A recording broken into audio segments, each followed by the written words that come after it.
Hello everyone, welcome to the radiology room classes. आज हम discuss करेंगे हमारा टॉपिक डेक्सा।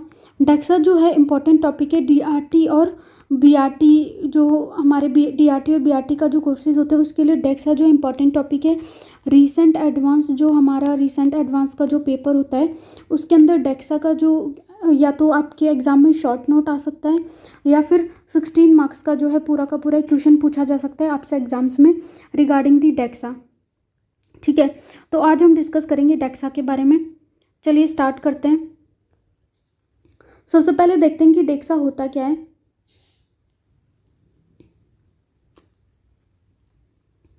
डेक्सा की जो फुल फॉर्म होती है वो होती है ड्यूअल एनर्जी एक्सरे एब्जॉर्प्टियोमेट्री। ठीक है, इसके अंदर क्या होता है, टू डिफरेंट एनर्जीज़ का यूज़ किया जाता है। टू डिफरेंट एनर्जीज़ का हम यूज़ करते हैं। ठीक है, 2 kV पे हम 2 डिफरेंट एनर्जीज़ का यूज़ करते हैं। ठीक है, एक लो एनर्जी होती है और एक हाई एनर्जी होती है। जिसका क्या होता है,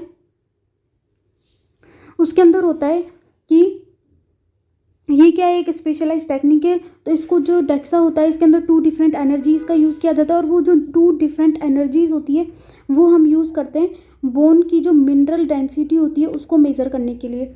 बोन की मिनरल डेंसिटी को मेज़र करने के लिए हम इसका यूज़ करते हैं।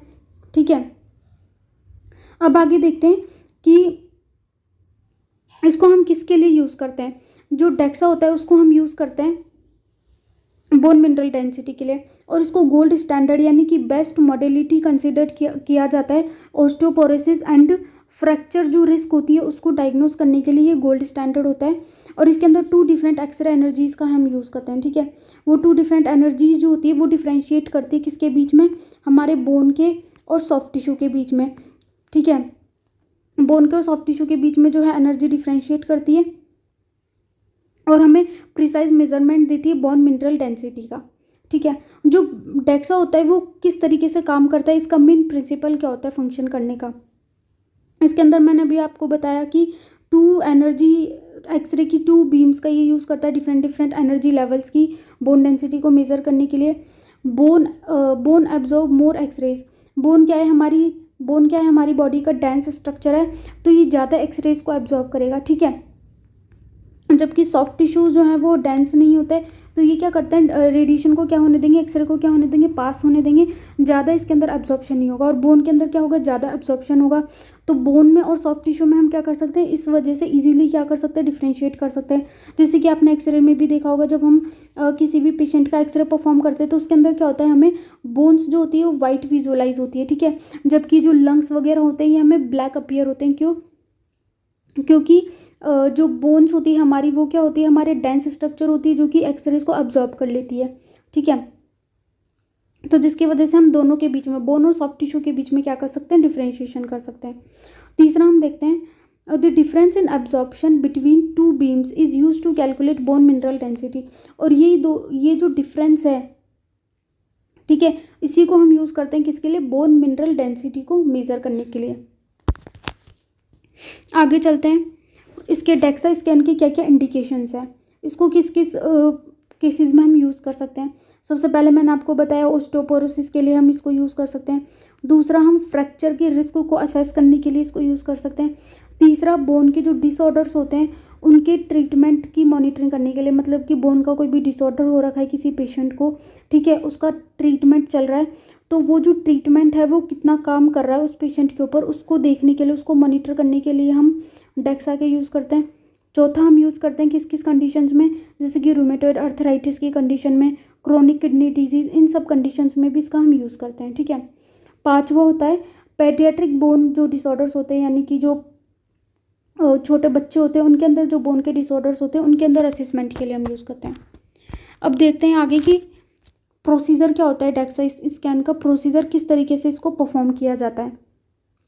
सबसे पहले तो कि इसके लिए कोई पर्टिकुलर प्रिपरेशन हमें रिक्वायर नहीं होती। ठीक है, हम पेशेंट को बोलते हैं कि कैल्शियम सप्लीमेंट्स, अगर पेशेंट कोई भी कैल्शियम सप्लीमेंट्स को कंज्यूम कर रहा है, ठीक है, तो पेशेंट को बोलेंगे 24 आवर्स पहले से वो जो है, मतलब कि जब भी पेशेंट का स्कैन होगा उसके 24 घंटे पहले से कैल्शियम के जो सप्लीमेंट्स हैं उनको कंज्यूम करना स्टॉप कर दे। ठीक है, ये तो हो गई हमारी प्रिपरेशन। दूसरा पोजीशनिंग की, इस डेक्सा स्कैन परफॉर्म करने के लिए पोजीशनिंग किस तरीके से की जाती है पेशेंट की। पेशेंट को जो है एग्जामिनेशन टेबल पे हम लेटाएंगे और वो जो स्कैनर है वो बोन मिनरल डेंसिटी को मेज़र करता है। कौन कौन सी साइड्स पे, मोस्टली किस साइड्स पे इसको यूज़ किया जाता है, जैसे कि स्पाइन हो गई, हिप हो गई, फोरआर्म हो गई, इन साइड्स पे इसको यूज़ किया जाता है।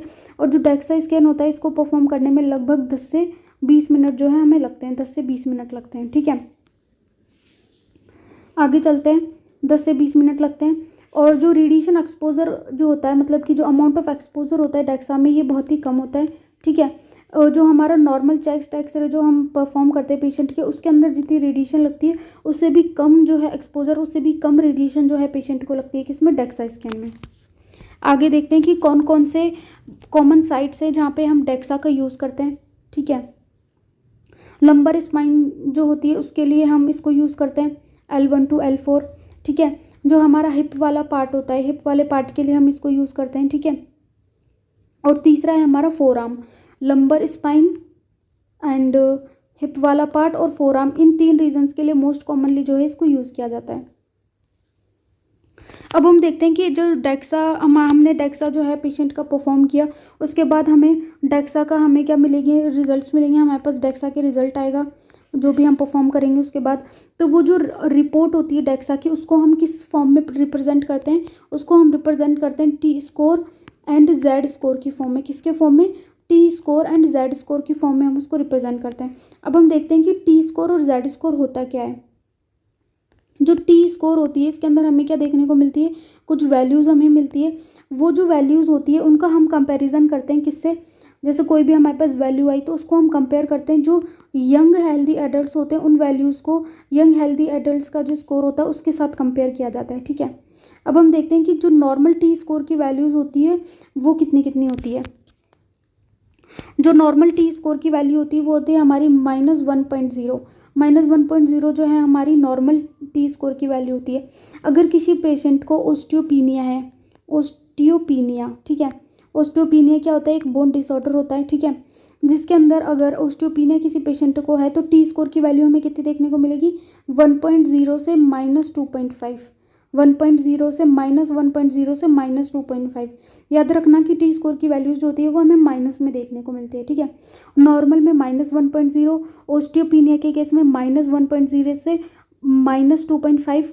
और अगर ओस्टियोपोरोसिस है, ठीक है, ओस्टियोपोरोसिस के केस में लेस देन -2.5, लेस देन -2.5। ठीक है, और अगर सीवियर ओस्टियोपोरोसिस है तो उस केस में हमें देखने को मिलती है, कितनी देखने को मिलती है, सीवियर ऑस्टियोपोरोसिस में टी स्कोर जो हमें देखने को मिलता है वो देखने को मिलता है हमें -2.5 विद फ्रैक्चर।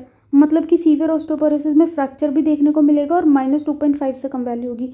तो ये वैल्यूज़ जो हैं ये इंपॉर्टेंट है। ठीक है, एग्जाम में अगर डेक्सा के ऊपर क्वेश्चन आता है तो टी स्कोर और जेड स्कोर को भी हमें एक्सप्लेन करना होगा। साथ ही ये जो क्वेश्चन मतलब डेक्सा केवल DRT और BRT BMRIT के जो एग्ज़ाम्स होते हैं हमारे, ठीक है, उसके लिए इम्पॉर्टेंट है। साथ में कॉम्पिटिटिव एग्जाम्स के लिए भी इम्पॉर्टेंट है, उसमें भी डेक्सा से क्वेश्चन पूछे जाते हैं। ठीक है, अब हम देखते हैं कि जेड स्कोर क्या होता है। What is Z score. T score देख लिया कि टी स्कोर जो होता है उसके अंदर यंग एडल्ट्स जो होते हैं उनके साथ कंपेयर किया जाता है। लेकिन जेड स्कोर जो होता है इसके अंदर कंपेयर किया जाता है किसके साथ, कौन से इंडिविजुअल की वैल्यूज़ के साथ कंपेयर किया जाएगा, जो सेम एज के पर्सन है। ठीक है, सेम एज, सेम जेंडर और बॉडी साइज इनके साथ। मतलब कोई अगर फीमेल पेशेंट है, ठीक है, उसका हमने डेक्सा परफॉर्म किया और उसकी एज है 5 ईयर्स, तो उसका जो जेड स्कोर हमारे पास जो भी आया लाइक 2.5 और 3.5 जो भी वैल्यू आई उसको हम किससे कंपेयर करेंगे, किस वैल्यू से कंपेयर करेंगे, जो वैल्यू फीमेल और 5 ईयर की जो नॉर्मल इंडिविजुअल होगा उसके साथ कंपेयर की जाएगी। ठीक है, तो ये हो गया हमारा जेड स्कोर। और जो जेड स्कोर होता है इसको हम किस किस के लिए यूज़ करते हैं, चिल्ड्रंस के लिए, प्री मेनोपॉजल वुमेन और जो मैन जिनकी एज लेस देन 50 है उनके लिए हम जेड स्कोर को यूज़ करते हैं। तो टी स्कोर में तो हम यंग एडल्ट्स के साथ कंपेयर करते हैं वैल्यूज़ को, और जेड स्कोर के अंदर हम सेम एज, जेंडर और बॉडी साइज वाले जो इंडिविजुअल्स होते हैं उनके साथ कंपेयर करते हैं। अब हम देखते हैं कि क्या क्या एडवांटेजेस होती है, डेक्सा को परफॉर्म करने का क्या एडवांटेज है। सबसे पहले तो एक्यूरेट हमें रिजल्ट्स देखने को मिलते हैं, लो डोज हमें देखने को मिलती है, पेशेंट को लो एक्सपोजर लगता है, चेस्ट एक्सरे जो हम परफॉर्म करते हैं उससे भी कम जो है इसके अंदर एक्सपोजर लगता है, क्विक प्रोसीजर है, ठीक है, और जो क्विक प्रोसीजर है। और चौथा है कि जो भी हम जैसे कोई भी पेशेंट का ट्रीटमेंट चल रहा है तो ट्रीटमेंट से हमें क्या इफ़ेक्ट देखने को मिल रहा है, ठीक है, ट्रीटमेंट जो पेशेंट का हम परफॉर्म कर रहे हैं तो क्या क्या इम्प्रूवमेंट हो रहा है पेशेंट के अंदर, उसको डिटरमाइन करने के लिए भी डेक्सा का यूज़ किया जाता है। नेक्स्ट हम देखते हैं कि डेक्सा की क्या क्या लिमिटेशंस हैं, ठीक है। लिमिटेशंस क्या है डेक्सा की। सबसे पहले तो बोन डेंसिटी को तो मेज़र कर सकते हैं, लेकिन इसको हम बोन की क्वालिटी को मेज़र नहीं कर सकते। क्वांटिटी बता रहे, क्वालिटी नहीं बता रहा हमें, ठीक है, क्वालिटी को हम इससे असेस नहीं कर सकते। आर्टिफैक्ट्स हमें देखने को मिल सकते हैं, ठीक है। तीसरा, ओबेस पेशेंट जो होते हैं उनके लिए सूटेबल नहीं होता, मतलब कि तीन क्या क्या लिमिटेशंस हो गई इसकी। Bone quality can not be assessed, affected by the artefacts like metal implants, osteoarthritis, all these, and it is also not suitable for the obese patients, ठीक है। तीसरा, अगर डेक्सा की जगह हम और कौन कौन से अल्टरनेटिव्स हैं जिनका हम यूज़ कर सकते हैं। डेक्सा की जगह हम यूज़ कर सकते हैं क्वांटिटेटिव सीटी, जो कि बोन डेंसिटी को मेज़र करता है विद हाई रेडिएशन, ठीक है, बोन डेंसिटी मेज़र करके देता है लेकिन रेडिएशन जो है इसके अंदर ज़्यादा लगती है। दूसरा, हम अल्ट्रासाउंड बोन डेंसिटोमेट्री का यूज़ कर सकते हैं, ठीक है, बट ये क्या होता है, लेस एक्यूरेट होता है।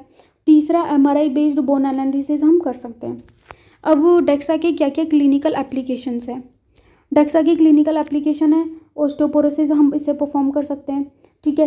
ट्रीटमेंट की इवेल्युएशन के लिए हम इसको यूज़ कर सकते हैं। प्री मीनोपोजल वुमेन की बोन हेल्थ को असेस करने के लिए यूज़ कर सकते हैं। चौथा है, ओस्टियोपोरोसिस का अगर किसी पेशेंट के अंदर ट्रीटमेंट चल रहा है तो उसके क्या रेस्पॉन्स है उस ट्रीटमेंट का, उसको मॉनिटर करने के लिए हम यूज़ कर सकते हैं, ठीक है।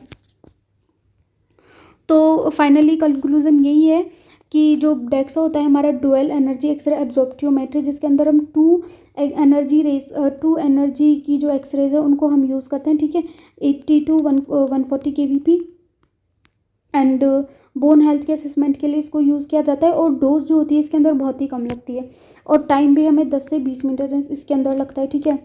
तो क्या है, बेस्ट मेथड है बोन डेंसिटी को मेज़र करने के लिए। तो ये था हमारा डेक्सा के बारे में, ठीक है। ऐसे ही अगर आप और टॉपिक्स को भी डिटेल में चाहते हैं कि वीडियोस आएँ तो चैनल को सब्सक्राइब करें, लाइक करें और अपने दोस्तों के साथ शेयर करें। और अगर आप हमारे टेलीग्राम चैनल से जुड़ना चाहते हैं तो उसका लिंक हमारे डिस्क्रिप्शन बॉक्स में दिया हुआ है, ठीक है, तो वहाँ से जाके आप ज्वाइन कर सकते हैं। Thank you for watching.